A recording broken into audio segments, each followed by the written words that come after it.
আসসালামু আলাইকুম ওয়া রাহমাতুল্লাহ। Demo for medical student and doctor গ্রুপের পক্ষ থেকে সবাইকে স্বাগতম। তো আমি আপনাদের সাথে আজকে ডিসকাস করতেছি একটা ইম্পর্টেন্ট টপিক, সেটা হচ্ছে কি সোরিয়াসিস এবং সেটার ম্যানেজমেন্ট। ওকে, তো আমি আজকের ভিডিওতে ওরকম থিওরিটিক্যাল ওরকম খুব বেশি কথা বলবো না, রেদার আপনাদেরকে অ্যাজ এ আপনি যখন জিপি চেম্বারে প্র্যাকটিস করতে যাবেন, একটা লাইকলি টু বি সোরিয়াসিসের কেস যখন পাবেন, কিভাবে আপনি অ্যাপ্রোচ করবেন, কখন আপনি রেফার করবেন, কিভাবে আপনি ফলো আপ করবেন, এই তিনটা বিষয়কে ফোকাস রেখে আমি সোরিয়াসিস সম্পর্কে আপনাদেরকে আলোচনা করতেছি। ওকে, তো আমি আমার এই আজকের ভিডিওটা তৈরি করার জন্য হেল্প নিয়েছি খালেদ আল মাগরেবির বইয়ের, যেখানে নাইস রিকমেন্ডেড বা নাইস গাইডলাইনের সোরিয়াসিসের ম্যানেজমেন্ট যেটা আছে সেটা। পাশাপাশি আমি ডেভিডসন থেকে আপনাদেরকে কিছু জিনিস দেখিয়ে দিব যেটা আসলে আপনার প্র্যাকটিক্যাল পারপাসে লাগবে, যেমন এই যে স্টেরয়েড ক্লাসিফিকেশনটা, সাথে সোরিয়াসিসের ম্যানেজমেন্ট সম্পর্কে একটু করে বলবো। ওকে, তবে ম্যানেজমেন্ট মূলত আমি বলবো নাইস রিকমেন্ডেড যে গাইডলাইনটা আছে সেটা নিয়ে। ওকে, দেখেন একটা পেশেন্ট আপনার কাছে আসলো, তার এক্সটেন্সো সারফেসে কি বলেন, অনেকগুলো আপনি সিলভারি স্ক্যালি র্যাশ পাচ্ছেন। ওকে, তার এক্সটেন্সো সারফেসে আপনি র্যাশ পাচ্ছেন, তার নেইলে আপনি আপনার সোরিয়াটিক যে চেঞ্জগুলো আছে সেই চেঞ্জগুলো পাচ্ছেন। ওকে, তাহলে আমি আপনাদেরকে একটু করে ছবি দেখাই। আপনার কাছে একটা পেশেন্ট আসলো যে তার এরকম হাতে অথবা পায়ে এরকম আপনার এক্সটেন্সো সারফেসে এরকম কিছু প্লাগ টাইপসের বা সিলভারি স্ক্যালি টাইপসের র্যাশ পাচ্ছেন, সাথে তার নেইলে আপনি এরকম সোরিয়াটিক চেঞ্জেস পাচ্ছেন, হ্যাঁ, ব্রোকেন নেল। ওকে, তো আপনার কেমন জানি মোটামুটি সব মিলাই মনে হচ্ছে it may be a case of psoriasis. এবং আপনি তার হিস্ট্রি নিয়ে দেখলেন যে কি তার বাবা মারও বা তার দাদা দাদি বা তার নানা নানি যে কোনো একটা জেনারেশনের সিমিলার টাইপস অফ এপিসোড আছে। ওকে, আর আপনি তাহলে আপনার মোটামুটি ডায়াগনোসিস হলো যে কি it is a case of plug psoriasis আপনার মনে হচ্ছে, হ্যাঁ, যেহেতু আপনি একটা রেস্ট ওয়েল ডিমার্কেটেড এরাইথেমাটাস প্লাগ পাচ্ছেন, অথবা আপনার পেশেন্ট বারবার কী করার জন্য আপনার বারবার যেহেতু তাদের কি হয়, ইচিং হয়, সেজন্য তাদের কি হয় সিলভারে অথবা হোয়াইট স্কেল থাকতে পারে। যাই হোক, আপনার মনে হচ্ছে this is a case of psoriasis. Okay, সব মিলে আপনার যা ডায়াগনোসিস মিলে এবার আপনি তাকে ম্যানেজমেন্ট দিবেন। মাথায় রাখবেন ফার্স্ট সেট আপে আপনি নাইস গাইডলাইনের যে ম্যানেজমেন্ট আছে সেটা ফলো করার ট্রাই করবেন। ওকে, নাইস গাইডলাইন কি বলে যে কি একটা পটেন কোর্টিকোস্টেরয়েড দিবেন সকালবেলায়, একটা ভিটামিন ডি অ্যানালগ দিবেন বিকালবেলায়, অথবা ভিটামিন ডি অ্যানালগ সকালবেলায়, পটেন কোর্টিকোস্টেরয়েড বিকালবেলায়। তাহলে একটা সকালে একটা বিকালে আপনি দিনে একবার করে কতদিন দিবেন? 4 উইকস। তাহলে পটেন কোর্টিকোস্টেরয়েড বলতে কাদেরকে বোঝায়? পটেন বলতে আপনারা জানেন ডেভিডসনে অথবা বিভিন্ন বইয়ে স্টেরয়েডের একটা ক্লাসিফিকেশন ইউজুয়ালি থাকে, হ্যাঁ।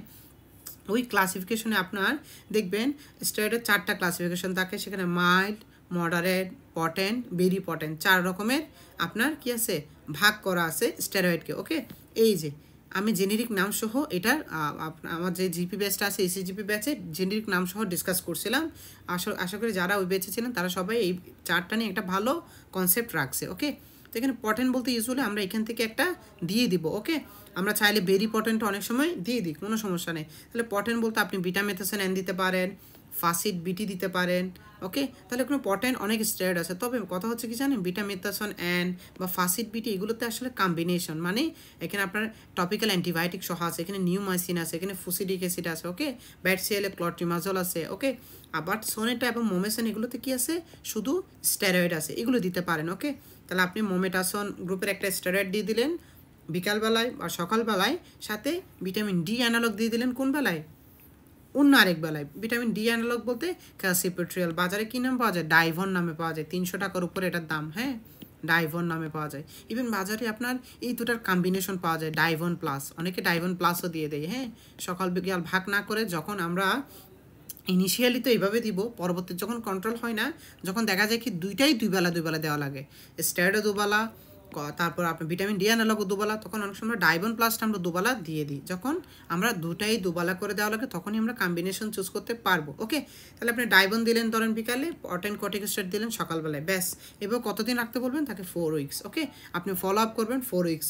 ইফ নো ইমপ্রুভমেন্ট আপনি আরও 4 উইকস সিমিলার ট্রিটমেন্ট চালাতে বলবেন। ওকে, যখনই দেখবেন যে 8 সপ্তাহ পর, মানে 2 মাস হয়ে গেছে, স্টিল তার কোনো ইমপ্রুভমেন্ট হচ্ছে না, আপনি তাকে যে ভিটামিন ডি অ্যানালগটা আছে সেটা দুবেলা করে দেন। তার মানে ডাইভনটা সে সকাল রাতে ইউজ করবে, আর আপনার আপনার এই যে স্টেরয়েড যেটা আছে সেটা যে কোনো একবেলা ইউজ করবে, আইদার সকালে অথবা বিকালে অথবা রাতে। ওকে, তাহলে এইভাবে করে আপনি ভিটামিন ডি দুবেলা দিলেন, স্টেরয়েড একবেলা দিলেন। ওকে, এইভাবে আপনি তাকে আরও 2 মাস দেখলেন, স্টিল যদি তার 2 মাস বা 3 মাস বা 2.5 মাসের মধ্যে কোনো ইমপ্রুভমেন্ট হচ্ছে না, আপনি যেটা করবেন স্টেরয়েডটা দুবেলা করে দিবেন, ভিটামিন ডিটা দুবেলা করে দেবেন, যেটা ডাইবন প্লাস নামে পাওয়া যায় সেটা করে দিতে পারেন। ওকে, এইভাবে হচ্ছে আপনি থার্ড লাইন ম্যানেজ করবেন।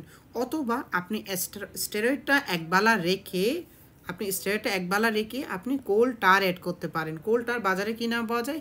বেস্টার একটা শ্যাম্পু আছে এই নামে পাওয়া যায়। হ্যাঁ, বাজারে টারের অনেক শ্যাম্পু আছে, যেমন সরিটার একটা অয়েনমেন্ট আছে বা ক্রিম আছে এই নামে পাওয়া যায়। হ্যাঁ, সেগুলো একবেলা বা দুবেলা দিতে পারেন।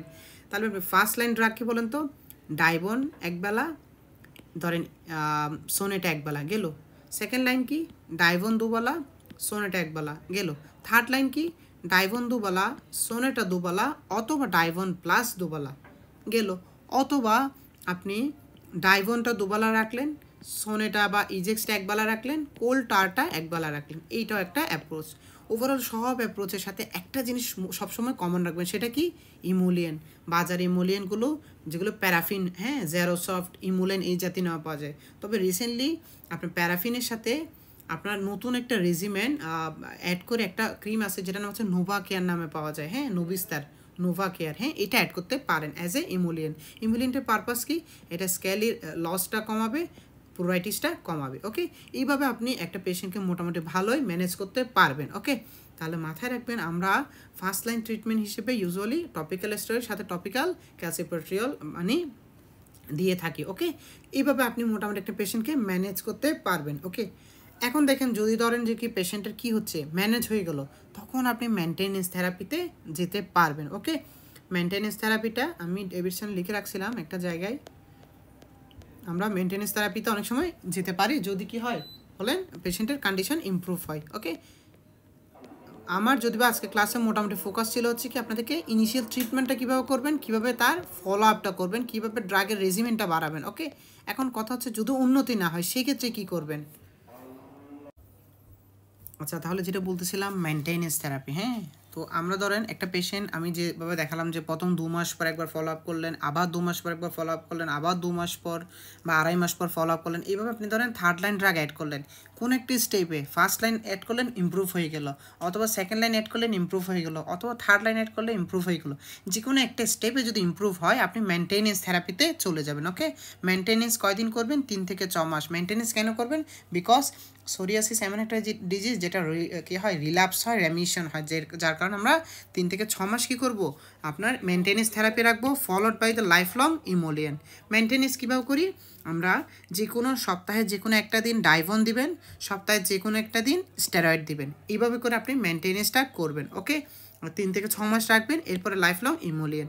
এরপরও পেশেন্ট যখন আবার অ্যাপেয়ার করবে 2-3 বছর পর, হ্যাঁ, আপনি সিমিলারভাবে চিকিৎসা করবেন। তবে আপনি অ্যাজ এ জিপি প্র্যাকটিশনার আপনি ইমিউনোসাপ্রেশন লাইক মেথোট্রেক্সেট এরকম কোনো ড্রাগ অ্যাড করতে যাবেন না। আমরা মেথোট্রেক্সেট অ্যাড করবো না। আমরা রেদার আমরা যদি মোটামুটি দেখি যেটা আমাদের দ্বারা ইমপ্রুভমেন্ট হচ্ছে না, জিপি চেম্বারে আমাদের first line, second line, third লাইনের পরে ইমপ্রুভমেন্ট হচ্ছে না, তখন আমরা রেফার করে দেবো একটা বিষয়। 2 নম্বর হচ্ছে ইমপ্রুভ হলো, মেনটেনেন্স হলো, আবার নতুন করে অ্যাটাক হলো, আবার ফার্স্ট সেকেন্ড থার্ড লাইন চিকিৎসা দেবেন, ইমপ্রুভ না হলে রেফার করে দেবেন। ওকে, তাহলে মাথায় রাখবেন আমরা কখন রেফার করবো সেটা আইডিয়া রাখবো। ওকে, আমরা methotrexate as a GP practitioner হিসেবে ইউজ করবো না। ওকে, তাহলে আজকের ক্লাসে মূলত আমি এইটাই আলোচনা করতে চাইছিলাম। আর ডাইবন প্লাস যেটা বললাম সেটাতে ক্যালসিপেটরের সাথে কি থাকে বলেন, বেটামেথাসন 0.05%টা থাকে। ওকে, তো আজকের ভিডিওটা এই পর্যন্ত। তো আপনারা যারা আমার জিপি ব্যাচে আছেন, ইসিজিপি ব্যাচে, আপনারা সবাই জানেন আমি আলহামদুলিল্লাহ এই স্কিনের উপর প্রায় 7 থেকে 8টা ক্লাস নিয়েছিলাম। সবগুলো টপিক আমি আলহামদুলিল্লাহ জিপি চেম্বারে যা লাগে সবই শেষ করছি। এরপরও নতুন কোনো টপিক বাকি থাকলে সেটা তো আমরা ক্লাস নিচ্ছি, চলমান আছে। ওকে, এই ভিডিওটা করার উদ্দেশ্য মূলত এটাই যে আপনারা জিপি চেম্বারে মেথোট্রেক্সেট দিবেন না, নাম্বার 1। 2 নম্বর হচ্ছে আপনার শুরুতে ডাইভন প্লাস দিবেন না। এই 2টা জিনিস আপনাদেরকে জানানোর জন্য আজকের ভিডিওটা করা। ওকে, ধন্যবাদ সবাইকে। সালামু আলাইকুম ওয়া রাহমাতুল্লাহ।